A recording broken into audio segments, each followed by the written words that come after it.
حاسس لا بطعم شطه ولا ليمون. طب ده انا حطيتك مع المستوردين، ده انت ابهرتني. ايه ده بقى يا معلم؟ الاخير سيبهرك. يا نهار ابيض، ايه يا معلم؟ الكيس ده بطعم الجبنه والكرات، لكنه واحد كلك بالقلم في زورك. اللي قدامي دول هم احسن انواع الشيبسي موجوده في مصر. يا مساء المانجا على كل المانجوز، خلاصه الشيبسي في مصر. بس هو في سؤال مهم، هو الشيبسي ظهر امتى وظهر ازاي؟ طب لو قلت لك ان الشيبسي ظهر بالصدفه وبالكيد هتصدقني؟ خليك معايا واحده واحده عشان معانا شويه حواديت حلوه. في الحلقه دي هنجرب تقريبا كل انواع بطاطس الشيبسي اللي موجوده في مصر، وبما ان السنه اللي فاتت دي ظهر شركات كتير جدا، منها اللي كان كويس فعلا ومنها اللي كان بيزاحم وخلاص، فالمفروض ان هم يكونوا حسنوا من نفسهم وطوروا. تعالوا بقى نشوف ده حصل ولا فيستك. معانا النهارده اكتر من 59 طعم ونوع لاكتر من 13 شركه. السبسكرايب بقى والفولو واللايك عشان شكل الموضوع كبير قوي. احلى حصاله خير، انا سالف دي من انه بس الحلقه دي عشان حصاله الخير ناسيها في مكان تاني. شكرا يا عم. نبدا بتايجر، وده تايجر العادي لان في منه انواع تانية هنشوفها قدام. انا جايب منه 6 اطعمه، ولو عايز تعرف ليه اكياس الشيبسي بتبقى منفوخه كده، المانجو هيعرفك ويقول لك كل حاجه. اول طعم الجبنه المتبله، طبعا الاحجام اللي معايا مش كلها واحده يعني، البطاطس بتاعته اللي هي المزجزجه كرانشي يعني. بسم الله. انا مشكلتي دايما ان الاكياس بصوا بتبقى مليانه لحد فين، يعني ده تقريبا كده مثلا بنتكلم في ربع الكيس. عامه بالنسبه للنوع ده طعم الجبنه المتبله حلو، بس البطاطس مزيته بزياده، وده للاسف بيكون الطبيعي في النوع ده من البطاطس، غير بقى الكيتل كوكد والانواع الثانيه اللي هنشوفها قدام. فتايجر بالجبنه المتبله 5 من 10. ميكس تشيز نفس شكل البطاطس، بس هنا بقى مقطعينها تقطيعه اكبر شويه. بسم الله. ده طعمه احلى، بيفكرني بشيبسي بالجبنه بتاع زمان. رسم لك من هنا بقى 3 انواع جبنه، جبنه بيضه ونوعين تانيين، وحاطط لك صوره توابل. تايجر ميكس تشيز 7 من 10. شطه وليمون. بسم الله. ايه يا عم ده؟ هو في كده؟ انا لا حاسس لا بطعم شطه ولا ليمون، ما ادتنيش اللي انا عايزه في الطعم ده. 4 من 10. فلفل حلو، متفائل بيه انا. ده شكل الفليفر عليه ايه، محملينه عليه. بسم الله. ده طعمه حلو، تحس الفلفل طعمه مسكر، في سنه شطه اكتر من الشطه والليمون. 7 من 10. فاضل معايا طعمين، كباب وطماطم. المفروض بقى ان الاطعمه دي ما فيهاش هزار، لان دي الاطعمه اللي احنا اتربينا عليها اصلا. نبدا بالطماطم. ضعيفه تايجور، طعم الطماطم في تايجر مش حلو. 4 من 10. كباب، يعني من الحاجات المميزه في تايجر ان هو ايه، يعني البطاطس نظيفه شويتين، ما فيهاش بقى الحاجات اللي بتبقى السودا الكتير دي برضو حاجه تحسب لهم يعني.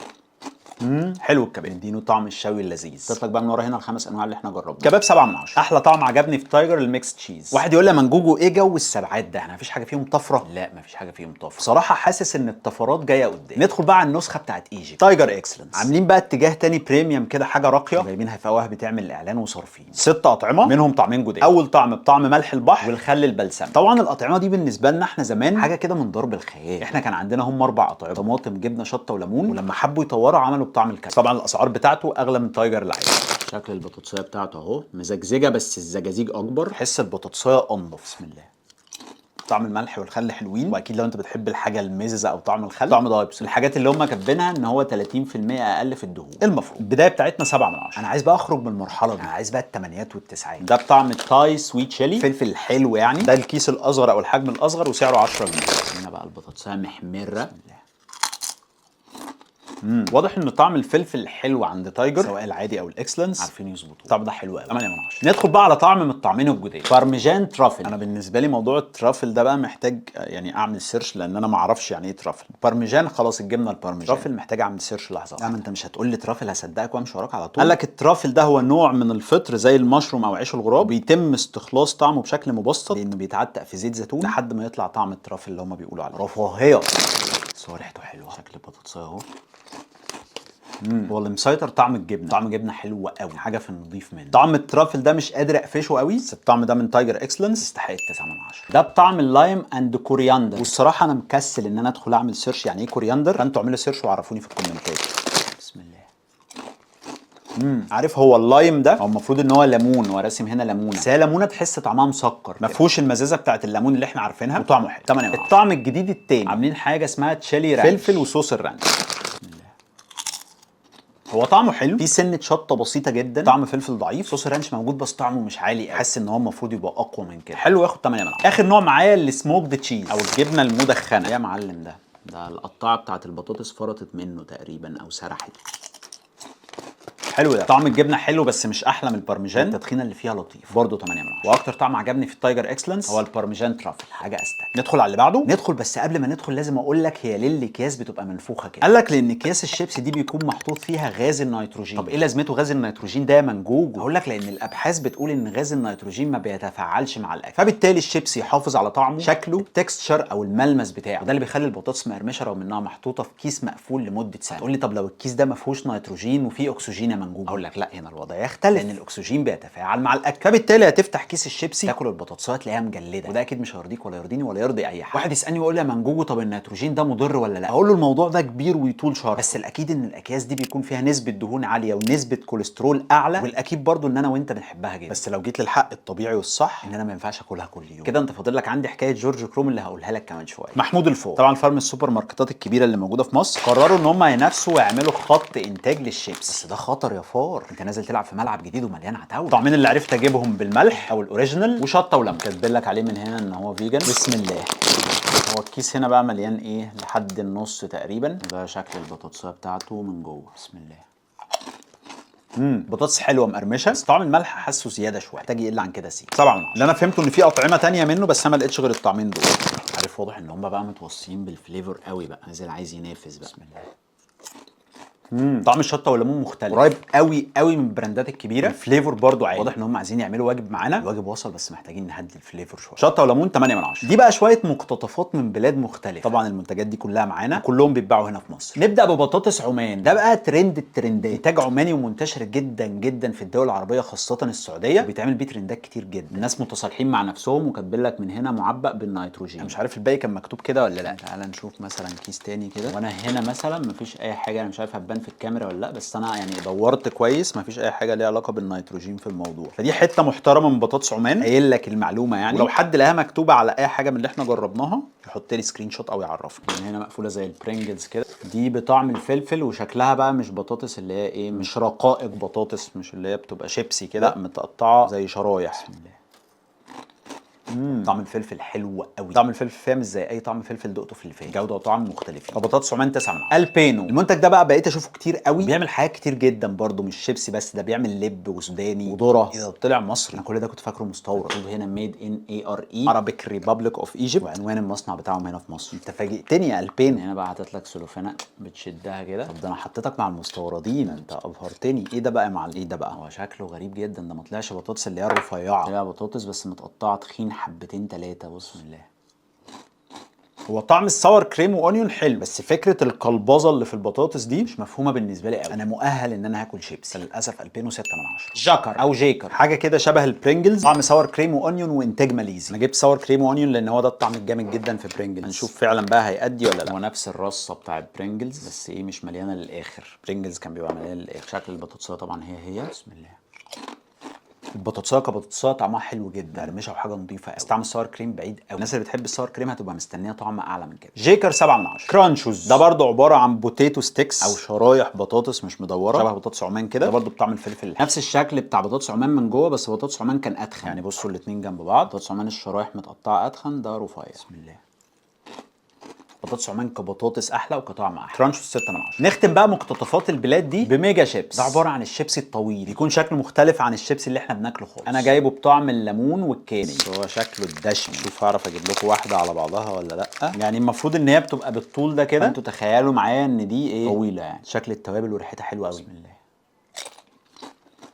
الله، ايه ده، التوابل المحطوطه مختلفه جدا، الطعم ده تقريبا مش موجود في اي حاجه هنا في مصر. طعم الكاري ده مخليه مسكر، والليمون طعمه حلو قوي، في شويه توابل تاني اظن زنجبيل. لو الحاجات اللي انا قلتها دي بقى انت بتحبها او ليك فيها، فميجا شيبس ده عجب. بالنسبه لمنجوجو 9 من 10. واكتر حاجتين عجبوني في المستوردات بطاطس عمان وميجا شيبس. وبما اننا بقى دخلنا جزء البطاطس الطويله او اللونج شيبس، فده منتج اسمه اللونج شيبس، نازل منه 3 اطعمه، الاخير سيبهرك. اول واحد الاوريجينال، او المفروض اللي هو العادي من غير اي طعم يعني، مكتوب عليه ان هو ماشد بوتيتو سناك، يعني المفروض ان ده بطاطس مهروسه، واكيد عاملين عليها شويه عمليات بقى عشان يطلع لنا بالشكل النهائي اللي هو الطويل ده. راسم لك سهم من فوق تفتح منه، 55 بولمان طبعا لازم يروق علينا، واضح ان انا متعود على الفتحه البلدي. التغليف بتاعه بقى نظيف، خلي البطاطس ايه ماسكه نفسها يعني، طلع شريحه طويله زي ما هي. وانا شامم ريحه غريبه، وانت حاطط ايه هنا يا معلم؟ هو كاتب اوريجينال بس الصوره دي كده حاسسها زنجبيل، والريحه كده برضه. انت عاملها لي مفاجاه ولا ايه اللي بيحصل؟ بسم الله.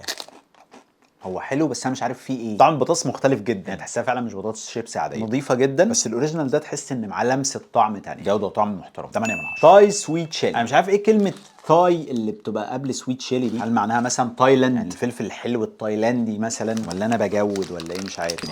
تحس بقى ان هنا في واحد واقف بيعمل الفليفر كده في المصنع، الحته دي كده ايه بيضه، وهنا بقى اللون الاحمر بتاع الفلفل الحلو. بسم الله. ايه الروقان ده. طعم السويت شيلي اعلى بشويه، في لسعه سبايسي، طعم البطاطس والنكهه خطير، وياخد 9 من 10 مستريح. لولا سعره كان خد 10 من 10 وختم الاستاذ. فلو مزهزها ممكن تجيب ده هتتبسط. انا وانت نسمع عن طعم الباربيكيو ده لما كبرنا شويه، لكن لما اقول لك ان هو بطعم الباربيكيو بالعسل طرف. انا اصلا بحب الباربيكيو جدا، انا مش عارف لما يدخل معاه العسل هيحصل ايه بقى. الفليفر هنا رايح على الصفار. بسم الله. ده طعم عسل بجد. طعم العسل اقوى من الباربيكيو، فده بالنسبه للمانجو شيء غير مقبول. الحادق حادق والحلو حلو، بالنسبه لي ده اقل واحد فيهم عجب. 7 من 10. تعالى ناخد رو واحكي لك بعد رو حكايه جورج كروم مخترع الشيبسي. جايب منه 8 اطعمه، 5 اطعمه عاديين و3 ليميتد اديشن او لفتره محدوده. فيهم طعم لازم يبقى لفتره محدوده قوي. اول واحد سي سولت او ملح البحر. يا نهار ابيض، ايه يا معلم ده؟ هو احنا عارفين انه بيبقى فاضي بس مش كده. بصوا يعني، بصوا لحد فين. انا لازم اصوره لكم من جوه. بصوا المسافه قد ايه من جوه. بصوا الكيس فيه شويه عاملين ازاي. كميه محتاجه ترفع كتير يا رو. رو بقى من فصيله الحاجات اللي هي الكيتل كوك دي، المفروض ان هي بتكون مقليه بطريقه مختلفه عن الشيبس العادي، واللي بتخليها في الاخر تكون مقرمشه اكتر. شكل البطاطسايه ناشفه اكتر من العادي، بس اللي انا لمحه عليها من هنا ان هي مزيته، الزيت باين فيها. بسم الله. هو انا مش فاكر قوي الكيس ده كان بكام، بس تقريبا كان ب 10 جنيه بصراحه، من غير تزويق في الكلام. البطاطس مزيته قوي، مقرمشه اكتر من العادي، نكهه ملح البحر دي مش قويه قوي. بصراحه كده الطعم ده على بعضه كده 4 من 10. انا مهدت كتير قوي قبل ما ادي الاربعه. انشف كده موجود، احنا لسه داخلين على حوار. تشيدر تشيز تشالوتس، مش عارف ايه تشالوتس دي، بس انا شايف هنا حاجات زي ايه، تحسها كده بصل متقطع. يا جدعان هي الاطعمه السالكه راحت فين يعني؟ انا لازم ادخل على جوجل ترانسليت واترجم شالوتس، يعني كل الفيلم والفرهده دي عشان كرات. الكيس ده بطعم الجبنه والكرات. بسم الله. احلى من اللي فات. طعم جبنه مش قوي قوي، فعلا في لمحه حاجه تحسها رايحه ناحيه البصل كده. 5 من 10. من ضمن الحاجات اللي مكتوب عليها عشان نبقى برضو وفيناه حقه، مكتوب هنا ان هو جلوتين فري. رو ده اول ما نزل كان اقوى من كده على فكره، انا مش عارف الدنيا ايه، محتاجه تظبيط شويه. تعالوا نجرب حاجه من ليميتد اديشن بقى. مكتوب لك هنا اون فاير، ده الطعم اللي مكتوب، مفيش اي حاجه تاني. الطعم ده مكتوب ان الفتره محدوده. بص بقى لون البطاطسيه محمر، واضح ان هم ايه مغرقينه. طعم فلفل حلو سبايسي بس مش واو يعني، مش اون فاير زي ما هم كاتبين. ممكن اخد 7 من 10. ساور كريم ده بقى من الاطعمه اللي مشهوره اللي طلعت موضه في الفتره الاخيره. صيامه خضر وعليها توابل اهو. طعم الساور كريم عندهم حلو، حاجه المميزه عندهم القرمشه، حاجه اللي قفلاني عندهم انه مزيت بزياده، ما اقدرش اديله اكتر من 7 من 10. هالو بينو. الطعم ده عندهم مميز. طعم الفلفل عالي قوي، لو انتوا بتحبوا الفلفل هتتبسطوا. حراق بس مش قوي، ده ممكن ياخد 8 من 10. الملح والخل البلسمي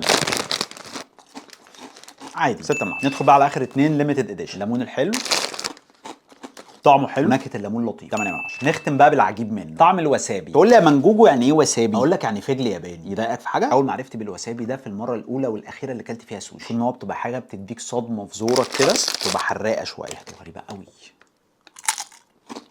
يا لهوي يا كأنه واحد كلك بالقلم في زور. طعم الوسابي فيه عالي جدا، لو فرضنا ان انت بتحب الوسابي هيعجبك. بالنسبه للمانجو 6 من 10 مع الرأي. بالنسبه للرو اكتر طعم عجبني فيهم طعم الهالوبين. تعالى بقى اقول لك الشيبس ظهر ازاي. كان في راجل امريكي من اصول افريقيه اسمه جورج كروم، كان راجل بسيط وعلى قد حاله، شغال في مطعم اسمه مونز ليك هاوس، وده كان مطعم من المطاعم التقيله جدا، حاجه كده زي قصر الكبابجي عندنا. كان شاطر جدا وكان بيعمل اطباق جامده الناس كلها كانت بتحبها. وفي سنه 1853 كسب مهم المطعم، ويقال ان هو احد رجال الاعمال المهمين جدا في الوقت ده. يعني تقدر تقول انكل نجيب ساويرس وقتها. الراجل طلب الاوردر بتاعه، قال له نزل لي يا ابني شويه بطاطس الله يبارك لك. عمنا جورج راح عمل الاكل ورجع، نزل له الاكل ونزل له معاه طبق البطاطس. نجيب قال له خد هنا يا ابني، البطاطس دي ما تتاكلش، دي تخينه جدا، شكلك لسه جديد ولا ايه؟ شيل يا ابني الطبق ده وهات واحد تاني. جورج شال الطبق وعمل طبق تاني ونزله، والراجل راسه 1000 بلغه مش هاكلها، البطاطس دي ما تنفعش تتاكل. جورج اتزار بينه وبين نفسه وقال له انا هربيك. بدا يقطع البطاطس رفيعه جدا وقلاها في الزيت، وبعد ما خلصت رش عليها ملح وحط توابل كتير، على اعتقاد منه ان هو كده هيقدره. وحصلت المفاجاه، نزل الطبق للراجل وطلع وقف من بعيد يراقب ردود افعاله. لقى الراجل متكيف قوي ومبسوط جدا، لدرجه انه نده لصاحب المحل وقعد يشعر في البطاطس دي، وقال له دي احلى بطاطس كلتها في حياتي. ومن ساعتها جورج فتح مطعمه، وبدات البطاطس الشيبسي تنتشر، وسمى المطعم ده كرومز هاوس. وبكده تم اختراع البطاطس الشيبسي بالصدفه البحته، وكان الهدف الاساسي تجدير الزبون. سبادز 7 اطعمه، ده بقى مقلي بطريقه اسمها كرافت كوك. حاسس ان الموضوع بيوسع، كيتل كوك وكرافت كوك. اول ما النوع ده نزل هم كانوا بيسوقوا بالحته دي، حته الكرافت كوكينج يعني طريقه مختلفه كده ليها تفاصيل، لو حابب تقرا عنها ممكن تقرا. المهم برضو ان هو في احجام مختلفه باسعار مختلفه. نبدا برضو بالطعم الاوريجينال اللي هو ملح البحر، نعرف بعد كده ايه التطور بتاع النكهات. هو شبه الشيبسي بتاع رو جدا، نفس فكره الكيتل كوك دي يعني تحسها ناشفه شويتين وبرضو مزيته. بسم الله. قريب قوي من رو. وانتوا نفس الشركه ولا ايه؟ وريني كده. لا مش نفس الشركه، دي شركه مختلفه، بس هو الطعم قريب جدا. بالنسبه لي الطعم ده برضو ما ياخدش اكتر من 4 من 10. ساور كريم اند اون، كريمه حامضه بالبصل. حلو ده. طعم الساور كريم عندهم حلو قوي، تقيل كده ومليان، ممكن ياخد 8 من 10، بس بشرط ان حضرتك ترفع الكميه شويه لانه برده فاضي شبه روك. ترافل تشيز ده المفروض ان هو نفس الطعم اللي كان موجود في اكسلنس. لا بتاع اكسلنس احلى بكتير، يعني تحس الجبنه مملحه اكتر والجوده اقل. 6 من 10. هوت سيراتشا هنا بقى محمره، حاجه حراقه بس مفيش طعم مميز بس هي حراقه قوي. 5 من 10. شيبسي بطعم الريش برايم ريبس، طعم غريب قوي، ممكن نقول بالكباب، ليه ضيقناه على نفسنا كده؟ هو فعلا في ريحه شوي في الموضوع، ريحه لحمه كده. طعم تدخينه حلوه، في طعم سكر في الموضوع، ميكس على بعضه لطيف مش وحش، بس الساور كريم عجبنا اكتر فده ياخد 7 من 10. دي حاجه اسمها وركستر صوص، لو انا بنطقها صح انا ما اعرفوش بصراحه، فممكن يكون نطقي ليها غلط. شكل البطاطسيه اكبر بس هو انضف، مش عارف ايه سر الاختلاف. طعمه لطيف قوي الصوص ده، تحس حاجه فيها توابل كده مع طعم صوص مسكر، حاجه قريبه من الباربيكيو. 8 من 10. اخر طعم لايم فيوجن، ما دام قرينا كلمه لايم يبقى نفهم ان هو ليمون حلو، هنا مخضرمين بقى خلاص. طعمه قريب من حاجات جربناها، بس طعم اللايم اللي جربناه قبل كده كان احلى من 5 من 10. اكتر طعمين عجبوني الساور كريم والوركستر صوص. بيج شيبس من المنتجات اللي نزلت من فتره، واول ما نزل اصلا بسبب الخط بتاعه وشكله كده كنت فاكره تبع شيبس، هو مش تبعه. والمفاجاه اللي انا عاملها لك عزيزي المنجوجو ان الشركه اللي بتنتج بيج شيبس هي نفس الشركه اللي بتعمل تايجر وتايجر اكسلنت، فنتوكل على الله. بيج شيبس بطعم الكباب المشوي، هو انا مش عارف ليه ممكن نكتب كباب مشوي، يعني ليه لازم نبقى محنكين؟ ما هو الكباب لازم يبقى مشوي، طول عمرها اسمها بالكباب، لازم اندي حته كده. شكل البطاطس الصراحه نضيفه، بطاطسايه كبيره كده ما فيهاش الحاجات السوداء، ريحه الكباب حلوه. حلو ده، بيرجعك كده حته نوستالجيا لورا، طعم شيبسي بالكباب بتاع زمان. 8 من 10. طعم الجبنه المتبله او المتبله حلو يا جدعان، الجوده بتاعتهم لطيفه جدا، يعني شكل البطاطسايه كده تحسه فاتح، ما تحسهاش زعلانه من نفسها كده. لا الكباب احلى. الجبنه المتبله دي المفروض ان هي طعمها يبقى قوي قوي، تحس فيها بطعم البصل كده، هنا الطعم ضعيف جدا. 6 من 10. خل وملح، هو الصياعه ان هو عامل نفس الالوان بتاعت شيبسي، اللي هو انت هتتزاول يعني، قريب من الخل والملح، طعم الخل ضعيف. 7 من 10. ليمون حلو وصلصه مكسيكيه، طلع موضه برضو الليمون الحلو ده في الفتره الاخيره، هو كناش نعرف غير الشطه والليمون. بسم الله، حلو الليمون الحس، كان في حاجات احلى. 7 من 10. ايه بقى الصلصه المكسيكيه ده بقى؟ راسم لك بصل وفلفل احمر، توابل حمراء وفليفور احمر، مودينا على فين بقى؟ حلو الصلصه المكسيكيه، ميكس لذيذ وطعم مختلف وحرق. 8 من 10. وبالنسبه لي البيك شيبس ده اكتر طعم عجبني. بيك شيبس كيتل كوب، نفس الفكره اللي عاملينها في تايجر، عاملين حاجه شعبي وحاجه ايجي، معاها 5 اطعمه. نبدا بالكلاسيك، نفس الفكره برضو، كاتب لك من هنا 25% دهون اقل وخالي من الجلوتين. تايجر اكسلنس كان 30% دهون اقل. شكل البطاطسايه يعني ايه، حاجه مبهجه كده، نضيف قوي من جوه. انا اول مره في حياتي اشوف الفكره دي، انا كنت فاكر ان هو كلاسيك ده يعني بالملح، لا كلاسيك ان هو من غير طعم اصلا، مفيش طعم ملح، طعم بطاطس من غير اي حاجه، مفهوم غريب شويه بالنسبه لي، لو انت ما بتحبش الفليفرز ممكن يعجبك، لكن بالنسبه لي انا 6 من 10. كريمه حامضه وبصل، ساور كريم اند اونيون، الطعم ده بقى عامل شغل كبير قوي الفتره اللي فاتت وناس كتير بتحبه.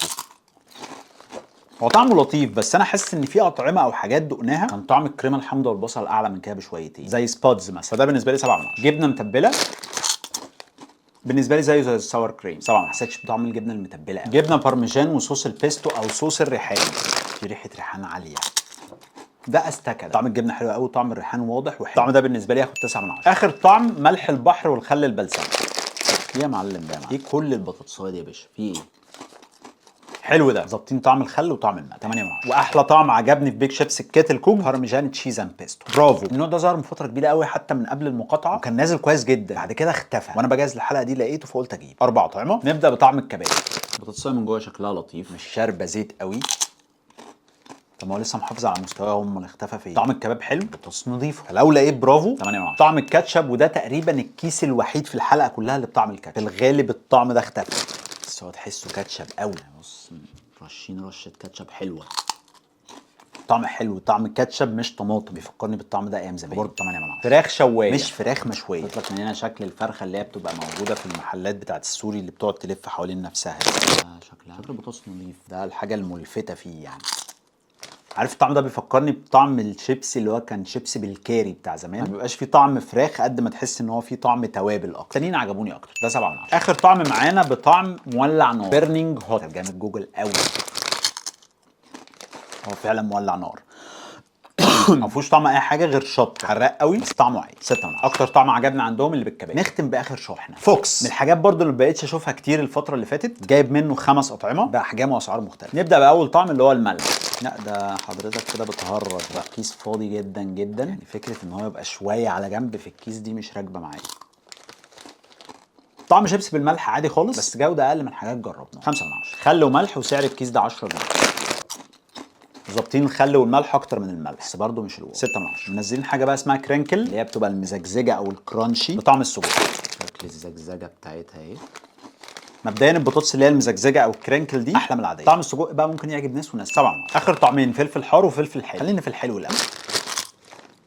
طعم الفلفل حلو لطيف، فلفل طعم واضح وفيه سنه سكر كده لذيذ. 8 من 10. الحار